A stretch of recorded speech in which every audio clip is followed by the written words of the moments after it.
I think social media is quietly rewriting what we think is normal, and I think a lot of people kind of see that.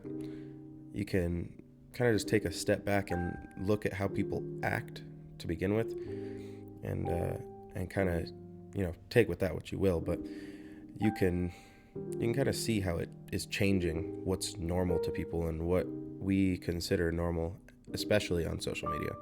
You know, and I feel like personally I've kind of found myself basing what I think is normal on social media, and I think that creates a huge problem, obviously, just because the things we see on social media most of the time are the farthest extremes in one direction or the other, and that's not only being political or being on an emotional level. It could be anything, and it could be stupid. It could be memes and stuff like that that just get pushed to the furthest extent that they could possibly go, and that's what's the most viral. That's where people see the most success with their posts, and I think that creates obviously a pretty big issue if you're looking for something online and you get showed the most extreme version of it.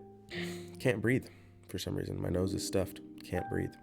Another thing I've noticed is that even personally is that I see a lot of people that post on social media really often, and I just assume kind of, and I feel like a lot of people do this, but you'll just assume that that person is successful or that they're doing well, because a lot of people just post very often, and you're like, how can they have highlights that often in their life? And it's one of those things where what's on social media isn't always the truth, and it's just like everybody seems louder, louder and angrier and just more expressive. Everybody's expressing themselves to the absolute maximum level, which isn't a bad thing to say that expressing yourself is a bad thing, but everybody is being as extreme as possible.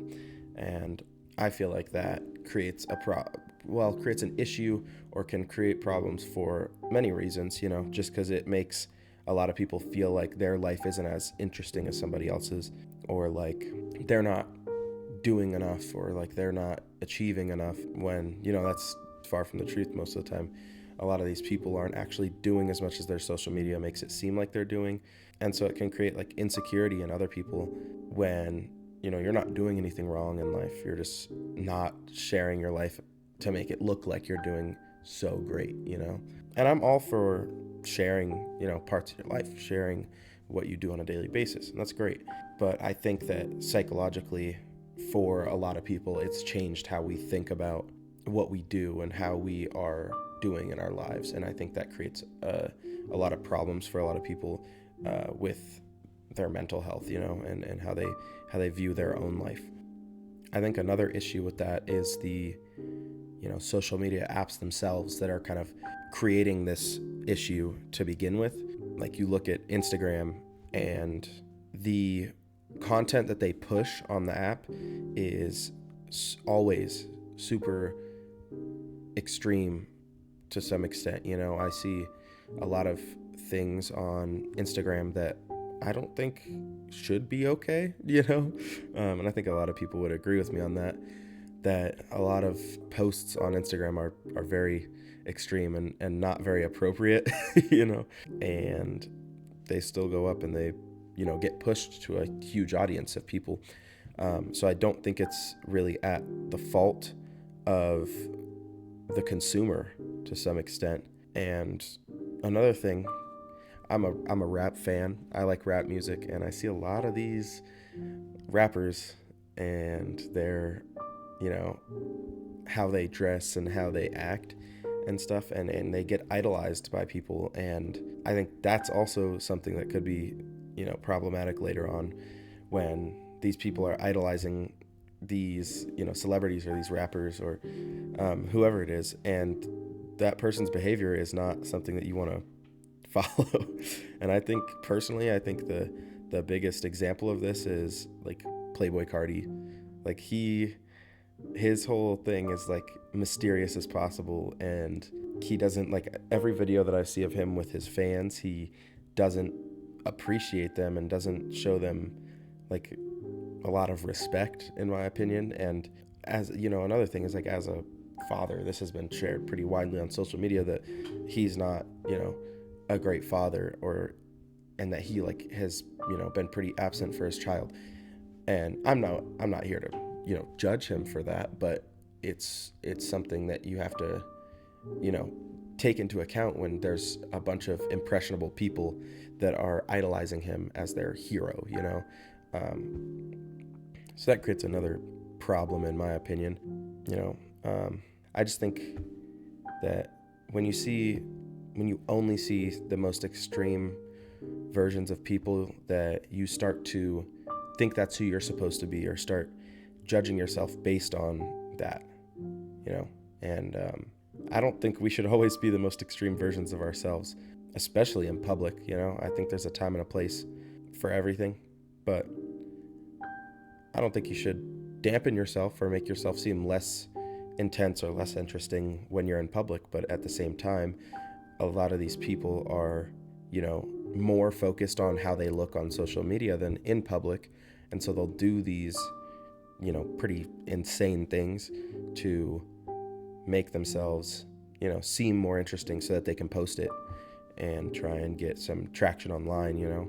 Back to the part where I was talking about judging myself based off of what I see on social media. I think that everybody does that nowadays, and I think that's like the basis of the issue with social media, is how people will spend half of their waking hours, on TikTok or on Instagram or on these social media platforms, and then they end up catching themselves judging their own life based on what they are seeing on these platforms that push the most extreme, most outlandish versions of people's lives, and feeling like they're, pressured to have a opinion on things, and pressured to have, reactions to these things online, or to post comments, and even in the comment section now, there's likes in the comment section, so it's not only the post that's judged, but the comments on that post that are judged. So it's like everyone's trying to be popular, be liked everywhere, so it's, oh, I liked this post, let me post a comment. Now I'm getting, is my comment gonna reflect well on me,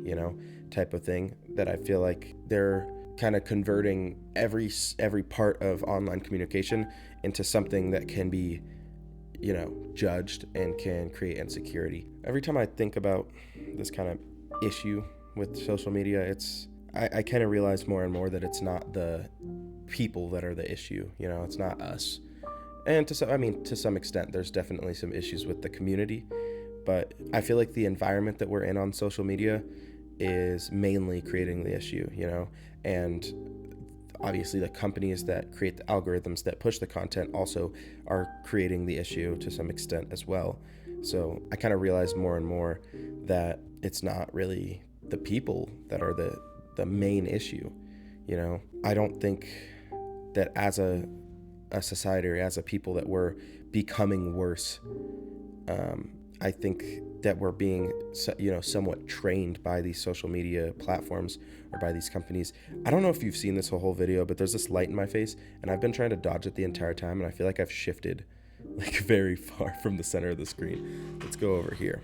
That feels better. But yeah, I don't think we're getting worse. I think we're being trained, or that we're being influenced by these companies to, get addicted to these apps and use them extensively throughout the day, which I think that they've been very successful in doing this, and they've been able to get people to the point where they base almost their entire life off of social media, and I wonder how differently that people would act if, everybody wasn't watching, because nowadays it's like, everything that you share is getting judged by everybody online. And I think that it would make a huge difference if everyone wasn't always watching. So that's kind of how I've been feeling about social media recently. It's been kind of sitting with me.